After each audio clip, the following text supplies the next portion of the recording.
Here's how you barbell row in 2 minutes. The first thing you gotta think about is how much to bend over. That depends on your flexibility, of course, but just do what you can and work on getting lower and lower, because that will make your stimulus better, basically. Grip placement and shoulder angle. What you want to do depends on what muscles you want to target, of course, but make sure that your forearms at least are perpendicular to gravity, or a bit perpendicular, because if they're very bent, you're basically using your arms, and that's not why you row. Feel it out with your forearms and you're all Gucci. Wide is more, by the way, the upper back and not so much the lats. Gripping the bar, we want to grip the bar in our hand, not in our fingers, because we don't want to overwork a muscle here, so you'll thank me later. Where to touch? That also depends on where you can go back the furthest, because we want to have the most range of motion to stimulate the back fibers as much as we can, because maximum growth means basically almost always maximum range of motion.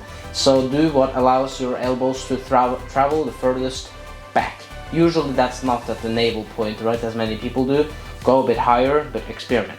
When it comes to retracting on the way up, is basically a good way to activate your back, because if you're protracted and all that, basically want to curl almost. So have your shoulder blades retracted, and then you can just retract them even more, basically. The question with underhand and overhand is what amount of muscles we want to have a ratio of stimulating, but overhand is the traditional barbell row, and if you go, as I said, wide, just keep in mind the shoulder angle so that the forearms follow the rules and you're all good, really. Bar path, usually the fastest point from A to B, or the most efficient, is a straight line. So try to aim for that. Usually if you're doing it right, it should come naturally, but for some people it may be oblique, but usually not. And as a bonus that I like, if you want to really get the most out of your back training, is actually staying at the top for about 0.5 seconds and just squeeze them. Have a good muscle connection with your traps and your other basically back muscles up there. So when it comes to momentum, don't bounce the bar. You know, this is basically cheating. If you want to work your muscle should do the work,